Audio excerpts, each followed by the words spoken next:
العلاقة بين المغرب والجزائر فيها توتر قديم. التوتر ده بقاله عشرات السنين زي ما هنشوف في القصة. الموضوع مش سخن قوي الأيام دي، لكن الموضوع ليه أثر، والأثر ملموس وموجود على الدولتين، بل موجود على المنطقة كلها. وده اللي خلانا إن شاء الله يعني طرحنا هذا الموضوع، والتصويت جه في صف. وأنا مش عايز أقول زي الناس اللي بتحاول تحط راسها في الرمل وتقول لا الحمد لله كل الأمور مستتبة والعلاقات ماشية كويس، لا، في مشاكل طبعا، مشاكل كبيرة بين الحكومات، أكتر بين الشعوب الحمد لله يعني إلى حد كبير بتحب بعضها البعض، لكن ما زالت في النفوس رواسب، نفوس الشعب الجزائري والشعب المغربي بينهم أشياء أنا لمست برضو ده بنفسي، سواء في السفريات المختلفة وعلاقة الجالية ببعضها. أحيانا بيكون فيها شيء من التوتر وشيء من الحساسية عندما تدخل على المنتديات وتناقش القضايا الماسة بين البلدين، بتجد شيء من الحساسية وشيء من الحدة. الاستعمار الفرنسي خلق المشكلة قبل الرحيل وصعد بطرق تانية هنتكلم عليها بعد شوية، لكن أنا عايز أحكي على مشكلة كانت متزامنة مع هذا الموضوع، متزامنة مع مشكلة المغرب والجزائر في الصراع على منطقة تندوف، وهي مشكلة الصحراء المغربية، أو ما اصطلح على تسميته في الأمم المتحدة بالصحراء الغربية. لما اتحررت المغرب من أسبانيا ومن فرنسا، اتحرر الجزء الشمالي منها. الجزء الجنوبي من المغرب اللي هو يعرف بالصحراء المغربية، اللي هو الفاصل ما بينها وبين موريتانيا، لم يتحرر. بقي في هذه المنطقة الاستعمار الأسباني. أسبانيا وفرنسا كانوا مقطعين المغرب شرايح.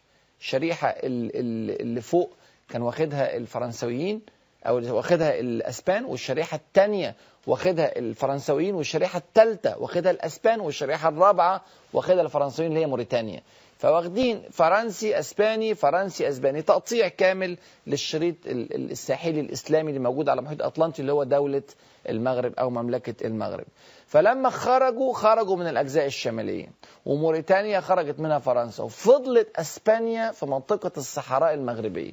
فضلت قد إيه؟ فضلت من سنة 56 اللي هي سنة التحرر للشمال المغربي لحد سنة 75، يعني بنتكلم على 19 سنة كاملة.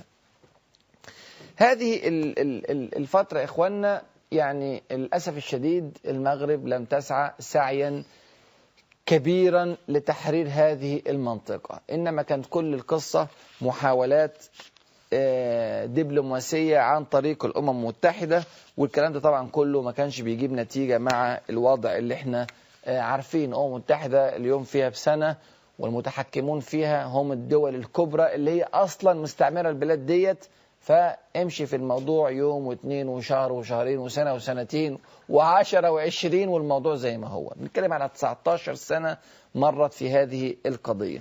قبل ما اتكلم في هذا الموضوع أنا عايز أقول حاجة خطيرة جدا جدا هي اللي عملت لنا المشكلة الكبيرة دي كلها. المشكلة اللي خلت الجزائر تتصارع مع المغرب وتحصل حرب الرمال والموضوع يتصاعد ويتفاقم. الحقيقة يا اخوانا أصل المشكلة إن الجزائر بعد التحرر كان ليها توجه واتجاه فكري ومنهجي معين، والمغرب كان ليها توجه واتجاه فكري ومنهجي معين آخر. الجزائر اتجهت الاتجاه الاشتراكي، اتجاه روسيا، اتجاه الاتحاد السوفيتي، اتجاه الماركسية والشيوعية وهذا الفكر، والمغرب خدت الاتجاه الليبرالي اللي هو اتجاه أمريكا والغرب.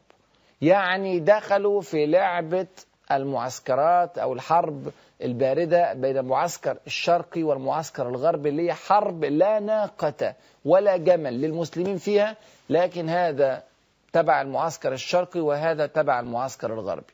الاتحاد السوفيتي عايز شرطي ليه في المنطقة اللي هو كان الجزائر، وطبعا ليبيا وغيرهم من التوجهات، وعبد الناصر وغيره من التوجهات اللي هي واخده الاتجاه الاشتراكي، وامريكا عايزه ليها شرطي في المنطقه، امريكا والغرب عايزين لها شرطي في المنطقه، واختارت المغرب. وللاسف الشديد انا بقولها بمنتهى الصراحه ومنتهى الوضوح، البلاد العربيه تقريبا كلها بعد خروج المستعمر العسكري لم تتحرر من تبعياتها له.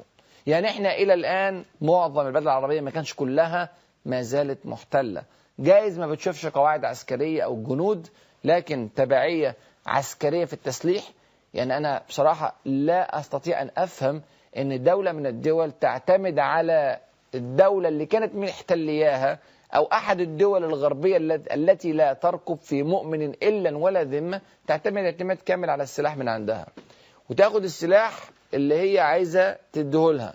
يعني لا يمكن أبدا هتاخد آخر أنواع السلاح، هتاخد السلاح اللي هو يعني ممكن يكون عند الدولة اللي بتصدره لها السلاح المقاوم له، وممكن تكون الدولة بتدي دولة وبتدي عدوتها الاثنين. زي ما مصر بتستورد سلاح من أمريكا وفي نفس الوقت أمريكا بتدي سلاح للكيان الصهيوني، فاحنا الاثنين بناخد من أمريكا، وأمريكا بتدي الدول السلاح حسب ما هي عايزة. يا ترى السلاح المتطور قوي هيوصل لمين؟ هي اللي بتحكمه حسب سياستها. وتعتمد الدول العربية في سلاحها على من كان يحتلها قبل ذلك، وهذا من غرائب الزمن حقيقة. تبعية اقتصادية مع كثرة الخيرات الموجودة في العالم الإسلامي، إلا أن للأسف الشديد العالم الإسلامي بيعتمد في اقتصاده على الغرب وعلى الشرق، سواء على الاتحاد السوفيتي قبل كده أو روسيا دلوقتي، أو على الصين أو غيره، أو على الغرب في معاملاته الاقتصادية. تبعية علمية، الاختراع والتقدم العلمي متخلف للغاية. قلنا بعد الاستعمار ما خرج فيه عندنا التخلف، لكن للأسف استعمرنا من أبنائنا، استعمرنا حقيقة من أبنائنا سنة واثنين وثلاثة وستين سنة. معظم العالم العربي اتحرر في وقت متقارب في الأربعينيات وفي الخمسينيات وفي الستينيات، ومع ذلك عدى 50 سنة علينا. شوف كوريا الجنوبية كانت محتلة وصلت لفين، شوف اليابان كانت محتلة في الحرب العالمية الثانية ووصلت لفين، شوف ألمانيا وصلت لفين. والعالم العربي زي ما هو محلك سير، بل العكس بيتأخر سنوات كتيرة جدا جدا في العلوم، ومعتمدين على علومنا في الدول الغربية في كل المجالات حقيقة، مش بس مجالات العسكرية، مجالات الكمبيوتر، مجالات الفلك، مجالات الطب، مجالات الكيمياء، مجالات الجغرافيا. في أي مجال من المجالات معتمد اعتمادا كاملا على الغرب، ودي قضية محتاجة حقيقة يعني دراسة كبيرة جدا. أخطر من كل ده الاعتماد الفكري على العدو السابق لنا. التوجه بتاعي فكريا ومنهجيا بقى مرتبط بيه. بقت الجزائر زي ما انتم شايفين توجه اشتراكي معتمد على الفكر الماركسي الشيوعي الاتحاد السوفيتي، اللي هو لا يتناسب لا من قريب ولا من بعيد مع طبيعة شعوبنا ولا مع دينها ولا مع عقيدتها ولا مع تاريخها ولا مع واقعها ولا مع أي شيء. ومع ذلك بيعتنقوا هذا الفكر لدرجة أن الفكر يقع في بلاده ولسه مستمر في الجزائر ولسه مستمر في الصحراء المغربية زي ما هنتكلم بعد شوية، ولسه مستمر في يعني سوريا وغيره وغيره. وكذلك الفكر الرأسمالي الغربي ممكن يقع في بلد ما وتلاقي البلد التانية يعني ملكية أكتر من ملك ومتبع الفكر ده أكتر من البلد اللي نشأ فيها الموضوع. مع ان احنا مفروض ان احنا عندنا هوية إسلامية، ومع ان حركات التحرر اللي كانت موجودة في الجزائر واللي كانت موجودة في المغرب كان ليها توجه إسلامي، سواء عبد القادر الجزائري في الجزائر أو عبد الكريم الخطابي في المغرب، الاثنين كان عندهم توجهات إسلامية واضحة، وكانت حركات جهاد في سبيل الله، وكان بيحتسبوا هذا الأمر لله عز وجل. لكن الموضوع اتقلب مباشرة بعد التحرر، وخدوا ادوا ظهرهم لربنا سبحانه وتعالى وللشريعة الإسلامية وللدين الإسلامي بكل آلياته، واتجهوا مرة ناحية الشرق ومرة ناحية الغرب. هذا الصراع الفكري الموجود بين الاثنين حتى في أمور الترفيه والترويح، يعني لدرجة أن لما يجي لاعب في الجزائر يحترف في فرنسا اللي هي كانت محتلية 130 سنة، كذلك المغرب تلاقي لهم بيلعبوا في أسبانيا وبيلعبوا في فرنسا. الثقافة، الفن، أي شيء، التوجهات كلها ناحية الدول اللي كانت محتلياهم ومستعمراهم قبل كده. حتى اللغة، يعني عشان في ناس كتيرة جدا والله بيخشوا على موقعنا وبنقابلهم في الغرب ما يستطيعون أن يتكلمون العربية بمهارة كما يتكلمون اللغة الفرنسية، وده طبعا ده شيء من التأثير الثقافي غير مقبول على البلد. المهم ان الاختلاف المنهجي الكبير قوي ما بين الجزائر وما بين المغرب، توجه اشتراكي قدام توجه ليبرالي، مصالح الاتحاد السوفيتي في المنطقة مختلفة عن مصالح أمريكا في المنطقة، الاثنين بيتصارعوا مع بعض وعاملين معسكر شرقي ومعسكر غربي وحرب باردة. هذه الحرب الباردة تحولت إلى حرب ساخنة بين المغرب والجزائر ودارت بالسلاح، والاتحاد السوفيتي بيبيع للجزائر سلاح، وأمريكا بتبيع للمغرب سلاح، والاثنين بيضربوا مع بعض وبيجربوا الأسلحة بتاعة الدول المتصارعة على أرضنا. طبعا أنت ممكن يعني إيه اللي بيحصل ده؟ هو ده اللي بيحصل على فكرة، اللي حصل في المغرب والجزائر حصل في كل بلاد العالم العربي، عشان ما حدش يفتكرني متحامل على هذه البلاد. حصل عندنا في مصر، حصل في سوريا، حصل في بلاد الخليج كلها، حصل في العراق، في أي مكان، حصل في البلاد الغير العربية من البلاد الإسلامية. الصورة ديت صورة مكرورة للغاية، ويا دوبك الحمد لله الأيام دي بدأنا نخرج شوية بالثورات اللي حصلت من يعني التبعية اللي احنا يعني عانينا منها سنين طويلة جدا. أتمنى ربنا يتم علينا إن شاء الله ويحصل التوافق ما بين الدول العربية والإسلامية. لما حصل هذا الموضوع يا اخواننا وحصل التوجه المختلف، الحرب زادت، واللي كان عايزها تستمر هم الأعداء بتوعنا اللي جايين من بره. عشان كده الحرب عمرها ما وقفت، أو التوتر عمره ما وقف ما بين الاثنين، وما فيش صدق كان في الحل. مشكلة الصحراء الغربية أو المغربية فضلت مستمرة مع التوتر الموجود بين الدولتين، دولة المغرب ودولة الجزائر. وحاولت المغرب زي ما قلنا بالطرق الدبلوماسية أن تحرر الصحراء المغربية، وعيش بقى طبعا أيام طويلة وشهور طويلة وسنين طويلة في الأمم المتحدة. أهل الصحراء، الناس اللي عايشة في الصحراء، تعبت من هذه المحاولات وعملت مع بعضها محاولات عسكرية لتحرير الصحراء المغربية. كونوا سنة 1973 جبهة اسمها جبهة تحرير الساقية الحمراء ووادي الذهب. الساقية الحمراء ووادي الذهب هم الأجزاء المكونة للصحراء المغربية، تلتين وتلت. فعملوا جبهة تحرير الساقية الحمراء ووادي الذهب، وسموا هذه الجبهة جبهة البوليساريو. بوليساريو اللي هي الحروف الأولى، الخمس حروف الأولى من هذه الجملة الطويلة، جبهة تحرير الساقية الحمراء ووادي الذهب بالحروف الأسبانية. فجبهة البوليساريو قامت علشان تحرر الصحراء المغربية بالسلاح، وفعلا عملت ثورة بالسلاح على أسبانيا، وتم تحرير الصحراء المغربية سنة 1975. لما تحررت هذه البلاد حصلت مشكلة أكبر ما بين الجزائر والمغرب. ترى ما هي هذه المشكلة وما هي التفاصيل؟ وده بقى اللي عمق الموضوع أكبر وأكبر وأكبر في أيامنا. هذا ما نعرفه إن شاء الله بعد الفاصل، فابقوا معنا. بسم الله والحمد لله والصلاة والسلام على رسول الله. البعض طبعا بيظن الموضوع معقد جدا، وان الارقام والاحصائيات، سيبك من الارقام والاحصائيات، ما تفتكرش السنوات، ما تفتكرش الاسماء، ما تفتكرش الارقام اللي اتكلمنا عليها ولا طول الحدود، لكن افتكر ان في مشكلة كبيرة موجودة ما بين دولتين مسلمتين. وده شيء كبير جدا جدا، كان يهز الرسول صلى الله عليه وسلم هزا عميقا، يخرج بسرعة، يسيب كل حاجة في ايديه ويقف بين الطرفين عشان يحل المشكلة. ولو احنا عايزين نتكلم في السيرة في هذا الموضوع ممكن نفرد له حلقات وحلقات وحلقات. مشكلة النزاع بين المسلمين هذه هي الحالقة، فساد ذات البين. لا أقول تحلق الشعر ولكن تحلق الدين. فالمشكلة اللي بنتكلم عليها دلوقتي مشكلة كبيرة جدا يا إخواننا، ممكن تهز دين الدولتين وتفتن المسلمين، وممكن تأثر على كل القطاع الإسلامي الموجود في المنطقة دي كلها.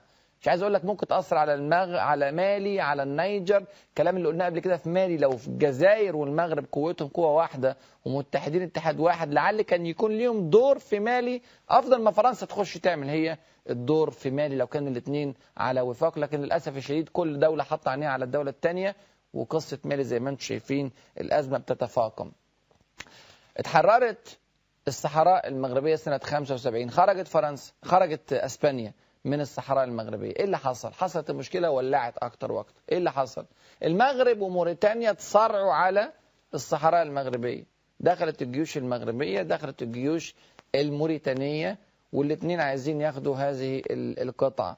ليه عايزين ياخدوا هذه القطعة؟ لان المغرب بتقول ان موريتانيا جزء اصلا من المغرب، وانها لما تحررت من فرنسا اعلنت جمهورية موريتانيا، وهي مفروض انها تابعة للمغرب. وموريتانيا مش عايزة طبعا هذا الكلام، وعايزة استقلاليتها الخاصة بيها، فبتسبق تاخد جزء من الصحراء المغربية عشان يبقى الحدود بتاعتنا مترسمة بعيد عن موريتانيا، فلما يحصل بيننا تفاوض بعد كده نبقى نسيب الصحراء المغربية وتفضل موريتانيا معانا.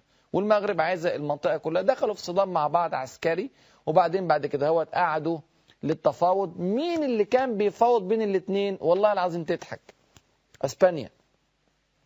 اسبانيا اللي قاعدة تسلك بين الاثنين. اسبانيا اللي كانت محتلية الصحراء المغربية واللي كانت محتلية المغرب نفسها، راحوا لها يقعدوا عندها. ما اعرفش ازاي الملك المغربي والرئيس الموريتاني خدوا نفسهم كده وركبوا طياره ونزلوا مدريد، عملوا اتفاق مدريد عشان يعني شيء طبعا غير مفهوم، بس حصل كده وقعدوا مع بعض. وطبعا حلني لا يمكن تحصل حلول، واتفقوا على تقسيم الصحراء المغربية. احنا ناقصين كمان تقسيم الصحراء المغربية، خد انت حته وانت حته واسكت. فخدت المغرب التلتين وخدت الموريتانيا التلت التحتاني. وفي نفس التوقيت أزمة تانية جديدة ظهرت، إعلان الجمهورية العربية الصحراوية الديمقراطية. إيه الكلام ده؟ أهل الصحراء اللي بتوع جبهة البوليساريو أعلنوا جمهورية الصحراء. الجمهورية اللي المنطقة الصحراوية اتحررت دي أعلنوها جمهورية مستقلة. طبعا ما لهمش جيش في هذه المنطقة تحت الجيش المغربي والجيش الموريتاني، وهم قوات ميليشيات، ما هياش قوات جيش كامل يعني بهيئة كبيرة ومؤسسات دولة. لكن أعلنوا الجمهورية. مين دعم هذا الموضوع؟ أعلنوا الجمهورية ديت 26 فبراير 1976، يعني بعد شهور من التحرر. 26 فبراير 27 فبراير الجزائر أعلنت دعمها لهيئة البوليساريو واعترافها بجمهورية الصحراء هذه. ليه الجزائر عملت كده؟ عشان حاجتين: لأنها بينها وبين المغرب مشاكل فبتدعم عدوة المغرب دلوقتي اللي هتحارب المغرب، وعشان جبهة البوليساريو توجهها اشتراكي ماركسي زي التوجه الجزائري، فخلاص الاثنين علاقتهم ببعض قريبة. وطبعا الدنيا ولعت أكتر وأكتر، وحصلت حروب ما بين جبهة البوليساريو وما بين موريتانيا والمغرب، وعملت مشاكل مع جبهة البوليساريو مع نواكشوط مرة والتانية، والموريتانيا لقت نفسها ملهاش حيلة في هذه الحرب، فقامت خارجة من وادي الذهب ورجع قواعدها إلى الموريتانيا. بدل ما جبهة البوليساريو تخش في الجزء التلت التحتاني، دخلت الجيوش المغربية إلى الجزء الأسفل أو الجزء الجنوبي من الصحراء، وبدأ يكون سيطرة المغرب على الصحراء المغربية كلها. طبعا الكلام ده غاص جدا. الجمهورية الصحراء المعلنة، الجمهورية دي على فكرة بلا أرض. الجزائر ده تلاقي حتة أرض في الجزائر اللي هي أصلا كانت بتاعت المغرب، اللي هي تندوف المتاخدة من الاستعمار الفرنسي القديمة خالص اللي كانت موجودة تبع المغرب وراحت للجزائر. لخبطة لا تتخيلوا حجمها قد إيه. بقت في جمهورية معلنة موجودة في الجزائر اسمها جمهورية الصحراء، ملهاش أرض أصلا، لكن الناس بتوعها موجودين هناك، واعترفت بها كل الدول الماركسية الشيوعية الموجودة في الدنيا. المعسكر الشرقي يعني، المعسكر الشرقي بيقسم على المعسكر الغربي حربه على أرض المسلمين، وإحنا اللي بندفع الثمن. الشعوب بتدفع الثمن، شعب الجزائر بيدفع الثمن، وشعب المغرب بيدفع الثمن، وشعب الصحراء بيدفع الثمن. كل ده بيدفع الثمن، ثمن من قوته، ثمن من أمنه، ثمن من وقته، من جهده، من ثقافته، من أخوته، من دينه.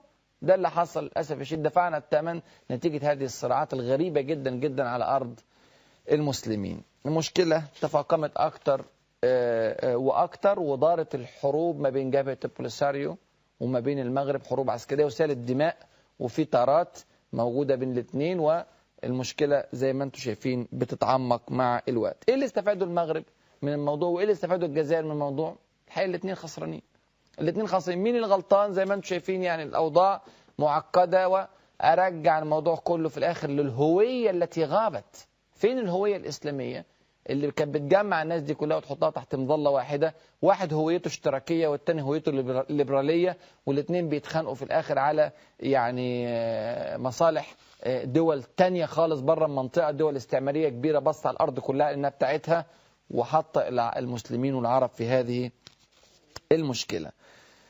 طيب طبعا للأسف زي ما قلنا في أول المحاضرة، هذا التصعيد الموجود ما بين البلدين ووتيرة الحروب والصدامات وغلق الحدود كل ده نرفزة وصراع وعصبية كتير بين الطرفين، والعلاقات ماشية لطيفة ما بين المغرب وأسبانيا مع ان اسبانيا تحتل ثابته جوه الاراضي المغربيه على ناحيه المغرب، مش جزيره من الجزر، ده مدينه جوه المغرب بتحتل ثابته من سنه كام؟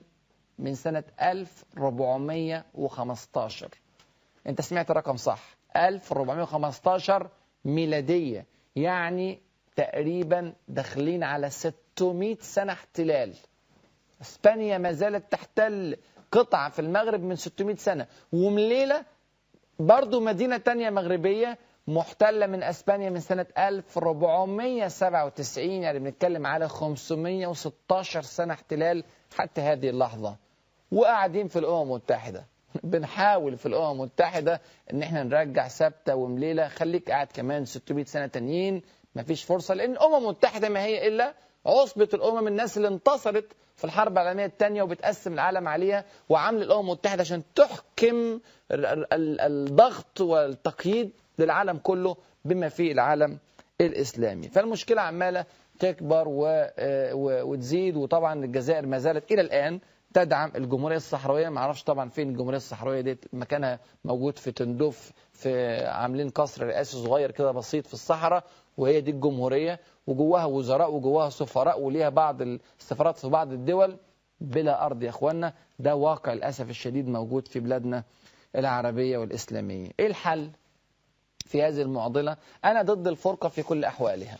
يعني أنا أنادي في هذه الحلقة بتوحيد المغرب والجزائر، فمش معقول أكون بوحد المغرب والجزائر وأسعى إلى توحيد هذين القطرين العظيمين من أقطار الإسلام، وأقول إن أنا أقسم المغرب نصين، نص شمالي يبقى مملكة المغرب ونص جنوبي الصحراء المغربية. أنا مع توحيد الدولتين ولست مع انفصال جبهة البوليساريو بهذا الجزء، حتى وإن كان توجهها إسلامي. ده هي أصلا توجهها اشتراكي ماركسي وعلى خلاف تماما ما يعني أدين به وأعتقد.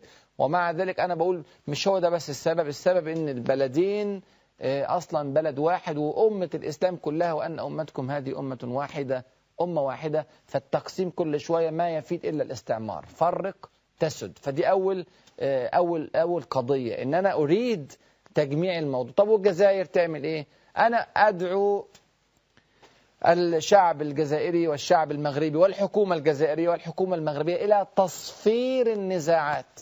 تصفير النزاعات يعني دي كلمة أحمد أغلو وزير خارجية التركي، والحقيقة السياسة في منتهى الروعة وسياسة راقية جدا جدا. أصفر النزاعات، أرجع لنقطة الصفر في النزاع. نقطة الصفر في النزاع إن الجزائر ترفع إيديها عن دعم جبهة البوليساريو، عن إقامة انفصال في داخل الدولة الإسلامية. أنا أقدر لشعب الصحراء أنه قام بالسلاح ليحرر هذه القطعة، ويعني أحمل كما قلت على الحكومة المغربية أنها قاعدة ماشية في إطار المفاوضات الدبلوماسية على مدار 19 سنة كاملة، كان ممكن تعيش زيهم 19 سنة و20 سنة و100 سنة دون أن تحرر الصحراء المغربية.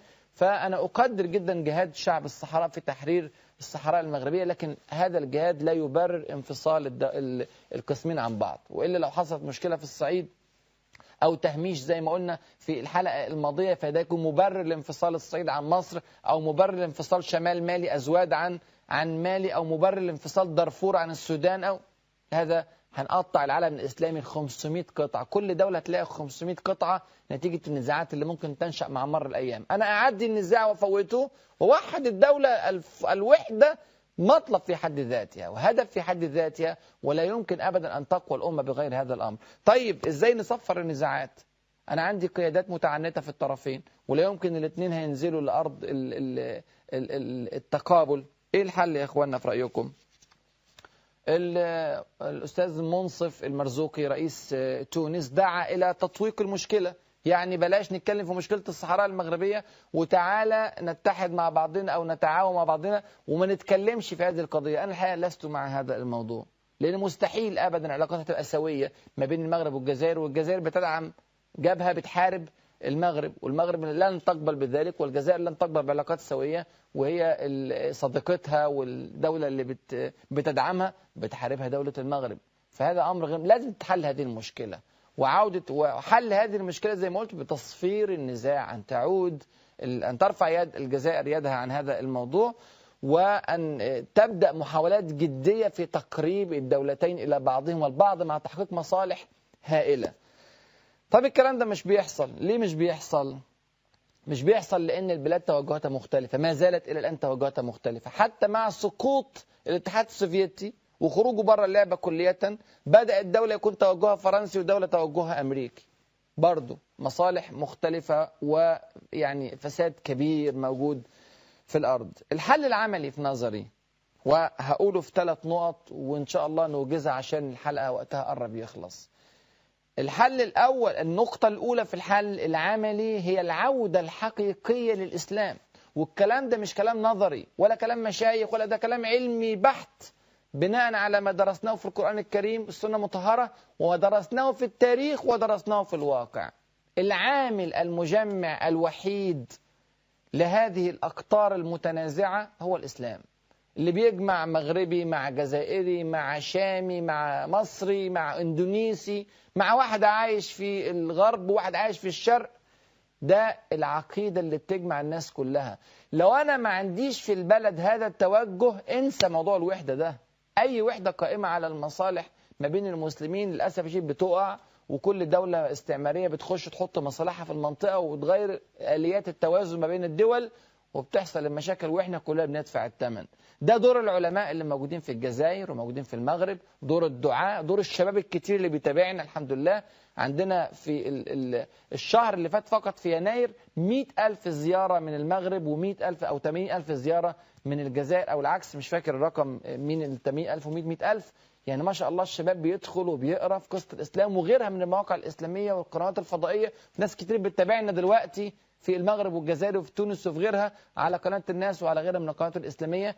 الصحوة ديت لازم تنتشر، ولازم الناس كلها تعرف إن ملهاش ملجأ إلا هذا الطريق، طريق رسول الله صلى الله عليه وسلم، وطريق الإسلام هو الطريق الوحيد المجمع. دي أول نقطة وأهم نقطة وأكبر نقطة. النقطة الثانية المهمة جدا، لابد من وجود وسيط قوي بين الدولتين. الوسيط القوي ده ما ينفعش يبقى فرنسا، وما ينفعش يبقى إسبانيا، وما ينفعش يبقى أمريكا، ولا ينفع تبقى الأمم المتحدة. لازم الأمة الإسلامية تبقى هي الوسيط.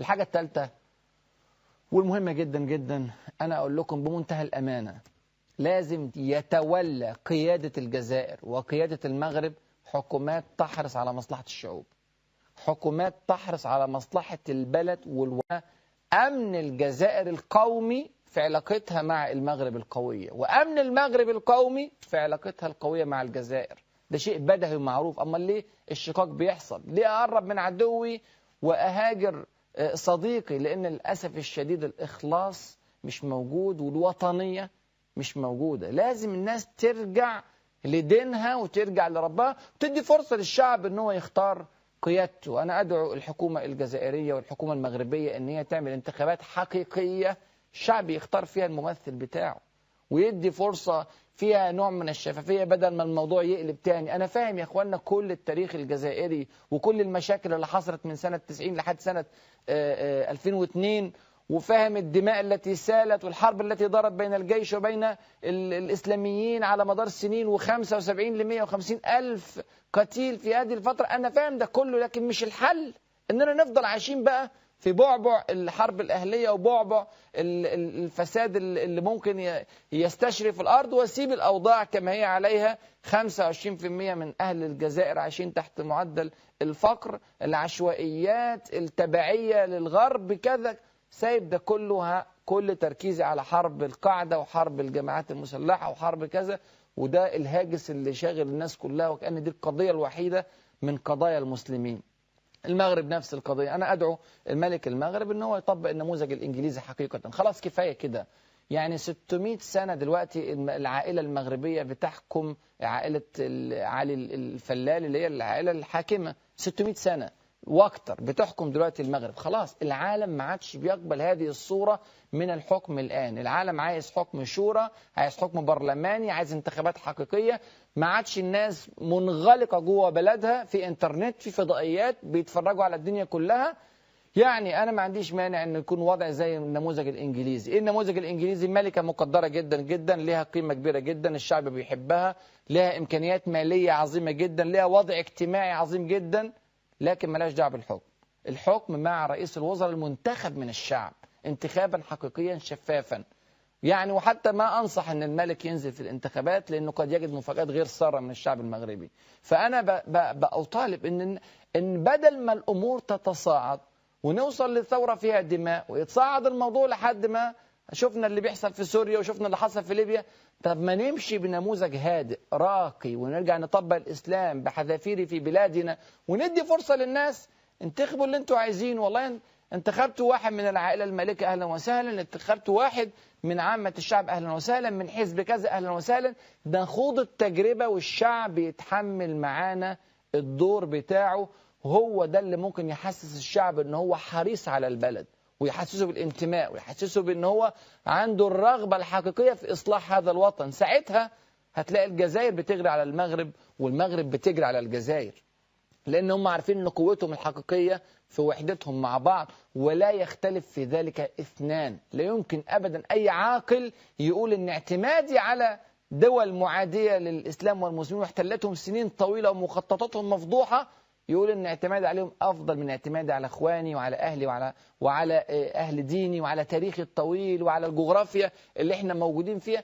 شيء صراحة محتاج وقفات طويلة جدا. إن شاء الله الكلام ده كله يتم من غير مشاكل، لكن الشعب في الجزائر والشعب في المغرب مسؤول عن هذه القضية.